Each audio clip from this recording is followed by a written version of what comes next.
ফাঁকি ফাঁকি ফাঁকি ফাঁকিতে চলিছে বিজেপি চৰকাৰৰ মন্ত্ৰী বিধায়কৰ পৰা আদি কৰি পালি নেতাসকললৈকে। নমস্কাৰ বন্ধু বান্ধৱীসকল, কি খবৰ আপোনালোকৰ? মোৰ বাৰু ভালেই। আৰু আহি গলো আপোনালোকৰ মাজলৈ এই এটি সুন্দৰ পৰিৱেশৰ পৰা এটি সুন্দৰ ভিডিঅ' লৈ। চাওক কি সুন্দৰ দেখিছেনে? আৰু এই সুন্দৰ পৰিৱেশৰ পৰা যদি মই ইটো সিটো ভিডিঅ' দিওঁ তেতিয়াহ'লে ভাল লাগিব জানো? সুন্দৰ পৰিৱেশৰ পৰা সদায় সুন্দৰ ভিডিঅ' দিব লাগিব নহয় জানো? যিটো ভিডিঅ' দিলে নেকি মানুহৰ উপকৃত হয় তেনেকুৱা এটা ভিডিঅ' দিবলৈকে মই চাওঁ। আৰু আপোনালোকে কেনেকুৱা পায় ভিডিঅ'বিলাক চাই মোৰ কমেণ্ট কৰিবলৈ নাপাহৰিব। যি কি নহওক, এতিয়া আহোঁ ভিডিঅ'টোৰ মূল ভাগলৈ। আৰু আজি ভিডিঅ'টোৰ মূল উদ্দেশ্য হ'ল ফাঁকি কথা। আৰু ফাঁকি কথা কোনে কৈছে মই এটা এটাকৈ আপোনালোকক প্ৰমাণ দিম, নিদিয়াকৈ নাথাকোঁ। প্ৰথমতে দিম মই বুন্দাজানৰ কথা। আপোনালোকে সকলোৱে গম পায় নে নাপায় নাজানো, আৰু যিসকলে নাপায় মই কৈছোঁ শুনক। বুন্দাজান আমাৰ ইয়াৰ পৰা বেছি দূৰ নহয়, মাজতে আছে জলাশয়খন, তাৰপৰা জলাশয়খন পাৰ হ'লে বুন্দাজান পায়। আৰু সেই বুন্দাজানতে আছে কৈলাশ ভৱন। আৰু কৈলাশ ভৱন হ'ল কোন? আমাৰ জয়ন্ত মল্লবৰ দেউতাকৰ নাম হ'ল কৈলাশ মল্লব বৰুৱা। তাৰপিছত এতিয়া আহোঁ, তেওঁ একদম খুব দম্ভালনি মাৰি কথা কৈ আছে কি জানেনে? তেওঁ সেই বাপেকৰ সা সম্পত্তি বোলে বহুত দিনৰে বহুত দিনৰে, কিন্তু নাছিলে ৰাস্তা ঘাট। আৰু ৰাস্তা ঘাটৰ কাৰণে তেওঁ কি কৰিছে জানেনে? আজিৰ পৰা 2 বছৰমানৰ আগত, আৰু আপোনালোকে সকলোৱে জানে একদম আমাৰ জলাশয়ত মানে কি হয়, মানুহ হোৱাৰ কাৰণে পানীয়ে বানপানী একদম মানে গুৱাহাটীখনততো জানেই নহয়, সেই জলাশয়ত মানুহখিনি থকাৰ কাৰণেহে মানে বানপানী সৃষ্টি হৈছিলে। আৰু যেতিয়া মানুহখিনি আমাৰ একদম উচ্ছেদ কৰিলে, সকলোৱে গম পাই খিলঞ্জীয়া মানুহখিনিক উচ্ছেদ কৰিলে। আৰু সেই উচ্ছেদ কৰাৰ পিছত এতিয়া জানো আমাৰ গুৱাহাটীত পানী দেখিছে? নাই দেখা নহয়। কেনেকৈ দেখিব বাৰু? কাৰণ উচ্ছেদ কৰাৰ পাছতেই সেই প্ৰয়াত কৈলাশ ভৱন মানে জয়ন্ত মল্লবৰ দেউতাক ইতিমধ্যে নাই, ইহলীলা সম্বৰণ কৰিছে। আৰু তেওঁৰ নামতে কি কৰিছে, এটা একদম আমাৰ মাজৰ VIP ৰাস্তাটোতকৈও মানে ডাঙৰ এটা VIP ৰাস্তা কি কৰিলে, মানুহখিনি উচ্ছেদ কৰি বুন্দাজানলৈ বনাই দিলে। আৰু তেওঁ কৈছে কি, সেই বুন্দাজানৰ বা ওচৰ চুবুৰীয়া মানুহখিনিয়ে হেনো তেওঁক আপত্তি কৰি আছে যে আমাক এটা ৰাস্তা লাগে। আৰু সেইটো কাৰণেহে মানে তেওঁ কি কৰিছে, সেই ৰাস্তাটো বোলে বনাইছে। কেনেকুৱা ধৰণৰ থাৰ্ড ক্লাছ কথা কয় নহয় এই মানুহজনে। আৰু এই থাৰ্ড ক্লাছ কথা কওঁতে ইমান ধুনীয়া মানুহটো দেখিছেনে? মুখখন বেকা হৈ গ'লগৈ। এটা কথা আছে, আগতে মানুহসকলে কয় যে মিছা কথাৰ ঠেং চুটি। আৰু আপোনালোকে ভাবিছে নেকি যে এইটো কথা একদম মিছা নহয়? সেইবিলাক আগৰ উপমা বুলি নহয়, সেইবিলাক আগৰ ডাকৰ বচন, যে মিছা কথা ক'লে ঠেং চুটি হয় যিকোনো প্ৰকাৰে। যিমানেই আপুনি একে যি নকওক বোলে এই মই মিছা কথা কোৱা নাই, মোক যিকোনো প্ৰকাৰে ঠেংখন চুটি হ'বই, লেঙেৰা হ'বই। সেইকাৰণে কয় মিছা কথাৰ ঠেং চুটি। আৰু এওঁ মানে কি হ'ল জানেনে? ঠেং চুটি নেকি মই বাৰু খোজকাঢ়ি যোৱা মই দেখা নাই দেই, কিন্তু তেওঁ মুখখন ইতিমধ্যে বেকেৰা হৈ গ'ল। কিমান টকা পইচা পায়, তথাপিও জানো তেওঁ মুখখন চিধা কৰিব পাৰিছে? কিয় পাৰিব? তেওঁ এনেকুৱাই ফাঁকি। আৰু সেইটো এটা মই ক'লোঁ আপোনালোকক। আৰু তেওঁ যিকেইজনী কাষত লৈ পেলাই মানে সেই ৰাস্তাটোৰ কথা মানে বাইক দি আছে, ইছ ৰাম কি মোচন, একদম দুপিয়াই বা তেওঁলোকে চাগে একদম সেই এইবিলাক আঁচনিৰ চাগে তেওঁলোকে চাগে কোনো আঁচনিৰ পৰা বাদেই পৰা নাই। যিকেইজনী একদম মূৰ দুপিয়াই আছে, ছেট লগাই এই মৰগৰমতো একদম ছেটকেইটা লগাই লৈছে, লৈ পেলাই কি মূৰ দুপিয়াই মানে তেওঁ কেমেৰাৰ আগত ওলাই আছে। গতিকে আপোনালোকে সকলোৱে কওকচোন, যিখিনি মানুহক নেকি পানী হোৱা মানে গুৱাহাটী কৃত্ৰিম বানৰ সৃষ্টি হয়, সেই মানুহখিনি জলাশয়ত থাকিলে, সেইটো কাৰণে ঘৰ চৰ ভাঙি দিয়াৰ পিছত কি কৰিলে, এতিয়া বুন্দাজানলৈ যোৱা এটা ডাঙৰ ৰাস্তা বনাইছে। আৰু কেতিয়াবা হয়তো মই সেই ৰাস্তাটো আপোনালোকক দেখাম বাৰু, কিন্তু এতিয়া মই যোৱা নাই। আৰু যিটো ফালেদি ৰাস্তা বনাইছে সেইখিনি চুৰ ডকাইতৰ ঘাটি। আগতে মই গৈছিলোঁ, তেতিয়া আধা বনাই আছিলে। আমাৰ চাইবাবা মন্দিৰটোৰ ফ্ৰণ্ট দিয়ে, চচলৰ চাইবাবা মন্দিৰটোৰ ফ্ৰণ্ট দিয়ে সেই বুন্দাজানলৈ যোৱা ৰাস্তাটো বনাইছে। আৰু এনেকুৱা চুৰৰ ঘাটি সেইখিনিত, গতিকে আৰু কি যাব। সেই এবাৰ মাজতে চাইবাবালৈ গৈছিলোঁ, আৰু সেয়া চেণ্টেন মোৰ চকুৰ আগতে থপিয়াই কৰি নিলে, তেতিয়াৰ পৰা ভয়তে যোৱাই নাই গতিকে মই কেতিয়াবা নিশ্চয় মই সেইফালে যদি যাওঁ আপোনালোকক সেই বুন্দাজনৰ হেৰিটো দেখাম আৰু যি বৃহৎ মানে হেৰি খান্দিছে পুখুৰী খান্দিছে আৰু সেই পুখুৰীত মাছ দিছে এতিয়া কি ক'ত বনায় আৰু ভগৱান জানে আৰু হয়তো ইতিমধ্যে লিজত লৈয়ে ল'লে নেকি লিজত লোৱা মানুহৰতো আমাৰ অভাৱ নাই গতিকে কেউফালৰ পৰা আমাৰ কলাক্ষেত্ৰখনো ইতিমধ্যে মামীয়ে কিন্তু লিজত লোৱা কাম সম্পূৰ্ণ কৰিছে দেই আপোনালোকক কৈ থলোঁ ইয়াত কিন্তু কোনেও প্ৰতিবাদ কৰা নাই কোনেও নকয় আৰু জানিলেও এইবিলাক চুপচাপ যদি এইখিনি মানে মাৰোৱাৰী মানুহ এজনে কৰিলে হয় তেতিয়াহ'লে ইছৰাম আমাৰ অসম কলাক্ষেত্ৰ এনেকুৱা কিয় কৰিব তেনেকুৱা কিয় কৰিব বুলি জাঙুৰ খাই আহিলে হয় কিছু লোক কিন্তু এতিয়া জানি বুজিও আকৌ চুপচাপ তেওঁ বাপেকৰ বোলে সেই মাটিখিনি 1980 চনৰ পৰাই আছে গতিকে 1980 চনৰ পৰাই তেওঁ কিন্তু ৰাস্তা এটাও কৰিব পৰা নাছিলে আৰু এতিয়াহে ৰাস্তাটো হৈছে ফাঁকি কথা এটা তাতে ওলাই পৰিল নে বাৰু সেই 80 চনৰ পৰা তেওঁ ঘৰটোলৈ যাবলৈ ৰাস্তা নোহোৱাকৈ কাৰ ওপৰেদি গৈছিলে কাৰ মূৰৰ ওপৰেদি গৈছিলে সেই কৈলাশ ভৱনলৈ আপোনালোকে নিজে বিচাৰ কৰকচোন কিমান ফাঁকি কথা ক'ব লাগিব আৰু কিছু লোকে কৈছিলে মই কওঁ শুনক দেই যে জলাশয়ৰ কথা যে কৈছিলে জলাশয়ৰ ওপৰতে নলাৰ ওপৰতেই আছে আমাৰ জিঞ্জাৰ হোটেলখন আৰু ইতিমধ্যে জিঞ্জাৰ হোটেলখনৰ কাম মানে সম্পূৰ্ণ হৈ উঠিলে মানে এখন ইয়াত ভাঙিব নাভাঙিলেতো সকলোৱে জানি ন আৰু এখন লিজত লোৱা আছিলে তৰুণ গগৈ দিনতে বুলি কোৱা শুনিছিলোঁ এতিয়া কিমান দূৰ সঁচা মিছা নাজানো দেই মোৰ ভুল হ'বও পাৰে ক্ষমা কৰিব তেতিয়া কি হ'ল এতিয়া জিঞ্জাৰ হোটেলখন যে ভাঙিব জিঞ্জাৰ হোটেল ইতিমধ্যে বেলেগত স্থাপন কৰা হৈছে আৰু ইয়াৰ পৰা বস্তু বাহানি নি থকা হৈছে এইকেইদিনতে জিঞ্জাৰ হোটেল ভাঙিব আচলতে যদি নাভাঙে মানুহখিনিয়েতো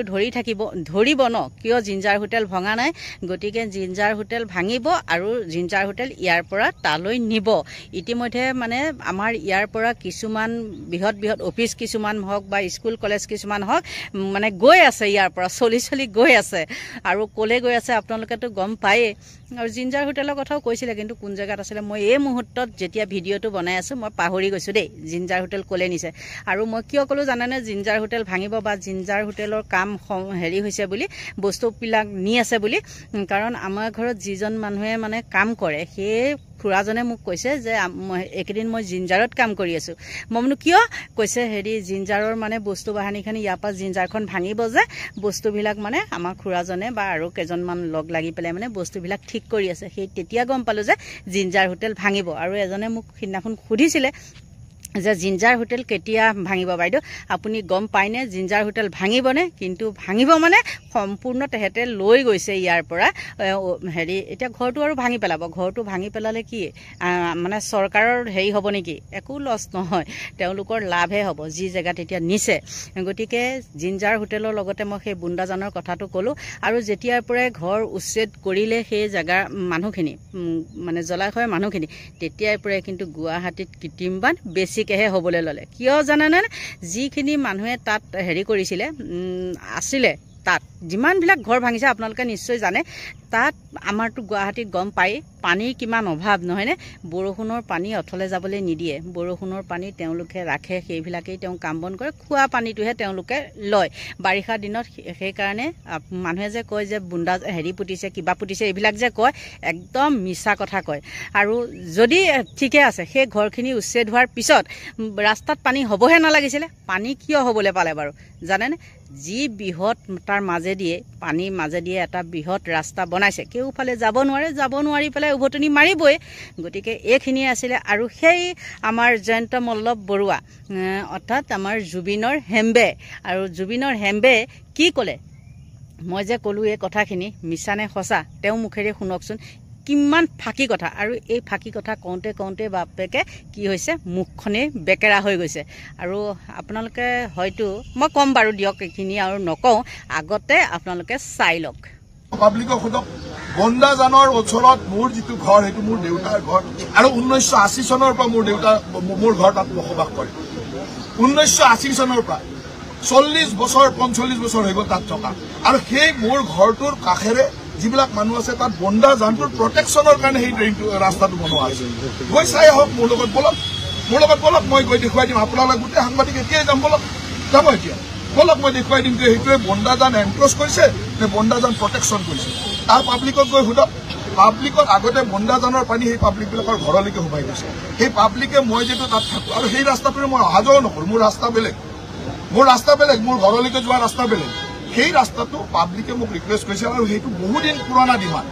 পাব্লিকে ৰিকুৱেষ্ট কৰিছে ইয়াতে ৰাস্তা এটা বনাই দিলে আমাৰ ঘৰলৈকে পানী নুঠিব আৰু বন্দাজানটো এনক্ৰোচটো বন্ধ হ'ব আৰু ভৱিষ্যতলৈ এটা পাৰ্মানেণ্ট সলিউশ্যন হ'ব সেইকাৰণে মই এটা ৰাস্তা বনাই দিছোঁ কিন্তু আপোনালোকে এনেকুৱা বনালে মই কৰিলোঁ বন্দাজানটো প্ৰটেকশ্যনৰ কাম আপোনালোকে বনাই দিলে যে বন্দাজানটো মই দখল কৰিম ইমানটোতো মিছা কথা ক'ব নাপায় নহয় গৈ পেলাই চাই লওক মোৰ লগত বলক এতিয়াই যাম বলক সাহস আছে যদি বলক এতিয়াই যাওক মই দেখাই দিম যে তাত মই বন্দাজানটো ক'ৰবাত দখল কৰিছোঁ নেকি GMDৰ মানুহ আছে GMDৰ কাগজ পত্ৰ লৈ লওক GMDৰ প্ৰপাৰ্টিটো লৈ লওক মন্ত্ৰী হিচাপে মই চেলেঞ্জ কৰি কৈছোঁ আৰু আমাৰ ইমান সাহস আছে আমি মানুহক এনেকুৱা বেয়া কাম মানুহৰ কৰা নাই যি কৰিছো ভাল কৰিছো বন্দাজানৰ কথাটো আহিছে কাৰণ হৈছে বিৰোধী পাৰ্টিয়ে এটা পলিটিকেলাইজ কৰি যেতিয়া আপোনালোকে কাম কৰিব পলিটিকেলাইজ নহয় মন্ত্ৰী গৰাকীৰ বিৰুদ্ধে যেতিয়া অভিযোগ উঠে তেতিয়া সেই কথাটো সোধাটো আমাৰ দায়িত্ব সাংবাদিক হিচাপে সেই কথাটো সোধাটোৰ দায়িত্ব সেই কথাটো আপোনাৰ মালিকক সুধিব পাৰিব নে আপোনাৰ মালিকক সুধিব পাৰিব এতিয়া এই নিউজটো বজোৱাৰ পিছত আপোনাৰ মালিকে ৰাতি মদ খাই তাত আপোনালোকৰ মানুহক অসভ্য ব্যৱহাৰ কৰিব সেইটো ভিডিঅ' ডাইৰেক্ট বজাই দিব পাৰিব মোৰ তাত তেনেকুৱা ভিডিঅ' আছে আপোনালোকৰ মালিকসকলে মদ খাই কৰা অভদ্ৰামী মোৰ তাত আছে বজাব পাৰিব সাহস আছে আছে নাই কওক মোক সাহস আছে সেইটো কথা প্ৰশ্ন সুধিছে আপোনাৰ মালিকে কৰা বেয়া কামটো কেলে দেখুৱাওক মই ক'লোতো মোৰ GMDৰ মানুহ আছে তেওঁলোকে গোটেই তথ্য দিব কালিৰ পৰা মই আপোনালোকৰ সেই বিল্ডিঙৰ ভাল কৰি ভাঙা গোটেই ঘৰবিলাক ভাঙিব যাম পুৰা লাইভ কৰক লাইভ মোৰ GMDৰ মানুহ যাব তেওঁ গোটেইখিনি বস্তু লৈ তাত ঘৰ ভাঙিব যাব যে এইটো ইৰেগুলাৰ হৈছে আপোনালোকে লাইভ বজাব পাৰিব সাহস আছে এই কথাবিলাক আমাক নক'ব কাৰণ আমি কোনো অসৎ কাম কৰা যদি কামটো হৈছে চৰকাৰৰ কাৰণ আপোনালোকে লগে লগে ক'ব যে ৰাজনৈতিক শত্ৰুতাৰ ঘৰ ভাঙিব গ'ল ৰাজনৈতিক শত্ৰুতা সংবাদ মাধ্যমৰ ওপৰত আক্ৰমণ সংবাদ মাধ্যমৰ মানুহৰ ওপৰত এনেকুৱা কৰিছে আপোনালোকে 10টা কথা ক'ব আপোনালোকে বেলেগৰ ডমেষ্টিক ভাইলেন্স দেখুৱাই থাকে আপোনালোকৰ সম্পাদকৰ ডমেষ্টিক ভাইলেন্স কিয় নেদেখুৱায় আপোনালোকৰ সকলোৱে জানে তেওঁ পত্নীক মাৰপিট কৰে তেওঁৰ কন্যাৰ ওপৰত মাৰপিট কৰে তেওঁৰ ডমেষ্টিক ভাইলেন্স আপোনালোকে কিয় নেদেখুৱায় কিমানটো সাহস আছে সেই সাহসটো ৰাখিব ময়ো মানে এইখিনি কথা এইকাৰণে কৈছোঁ যে কোৱাৰ প্ৰয়োজন আছিল আপোনালোকৰ আৰু মোৰ লগত বিশেষকৈ এই ধৰণৰ মই যিহেতু আজিলৈকে কোনো বেয়া কাম কৰা নাই কোনো অসৎ কাম কৰা নাই কোনো চৰকাৰক ফাঁকি দিয়া নাই সৎভাৱে যি কৰিছোঁ সেইটো কৰিছোঁ গতিকে আমাৰ সৎভাৱে কথা কোৱাৰ সাহস আছে আৰু এইখিনি কথা আপোনালোকে লাইভ আনকাট বজাই দিব তেতিয়া আপোনালোকৰ সাহস আছে প্ৰতিটো চেনেলক মই কৈছোঁ আনকাট বজাই দিয়ক মই আপোনালোকৰ সকলোৰে প্ৰতি এটা আহ্বান যে মই কোৱা কথাখিনি যদি কিবা অসত্যতা আছে সাহসেৰে বজাই দিয়ক মই পুৰা চেলেঞ্জ ল'ম যে অসত্যতা যদি আছে মই তাক প্ৰমাণ কৰিম অসত্যতা যদি আছে আপোনালোক সকলোকে মই হাত জোৰে অনুৰোধ কৰিছোঁ যে কেতিয়াবা সমগোত্ৰীয় মানুহৰ ওপৰত বজাবলৈ বেয়া লাগে নহয় একে মিডিয়া গতিকে সমগোত্ৰীয় মানুহৰ ওপৰত কোনো গৰম নাৰাখাকে একেবাৰে সুন্দৰভাৱে বজাই দিবলৈ মই হাত জোৰ কৰি অনুৰোধ কৰিছোঁ ভালকে বজাই দিয়ক আৰু অসমৰ ৰাইজে জানি যাওক যে মই কি কৰিছোঁ প্ৰতিদিনৰ মালিকে কি কৰিছে NKTVৰ মালিকে কি কৰিছে আৰু অন্যান্য কোনে কি কৰিছে তথ্য আমাৰ ওচৰত ৰেডি আছে আৰু মই with document with proper authority লৈ মই কৈছোঁ যে এইকেইটা মই কোৱা কথাকেইটাৰ সত্যতা মই প্ৰমাণ কৰিম যদি আপোনাৰ নিশ্চয় আপোনালোকে সেই মিছলীয়াজনৰ কথাখিনি শুনাৰ পিছত বাৰু মই কোৱা কথাটো মিছা নেকি নিজে ভাবকচোন 1980 চনৰ পৰাই বোলে তেওঁ ঘৰ মাটি আছিলে কিন্তু ৰাস্তাহে নাছিলে ৰাস্তা যদি নাছিলে কাৰ মূৰৰ ওপৰেদি গৈছিলে আৰু এতিয়া মানে ওচৰ চুবুৰীয়া মানুহখিনিয়ে কৈছে যে আমাক এটা ৰাস্তা বনাই দে VIP ৰাস্তা বনাই দে আৰু মল্লব যেতিয়া আৰু কিহৰ কাৰণেনো বনাই নিদিব নহয় জানো কাৰণ মামাৰ এতিয়া সোঁহাত আৰু সেইকাৰণে তেওঁ একদম বুন্দা মানে জলাশয় পুতি বুন্দাজনলৈ যোৱা এটা বৃহৎ VIP ৰোড বনাই আছে গতিকে এইখিনিয়ে আছিলে ভিডিঅ'টো আৰু কিমান তেওঁ সঁচা কথা কয় আপোনালোকৰ মাজলৈ দাঙি ধৰিলোঁ আৰু সকলোকে ভগৱানে মংগল কৰক তাকেই কামনা কৰি মোৰ ভিডিঅ'টো ইমানতে সামৰণি মাৰিলোঁ বাই বাই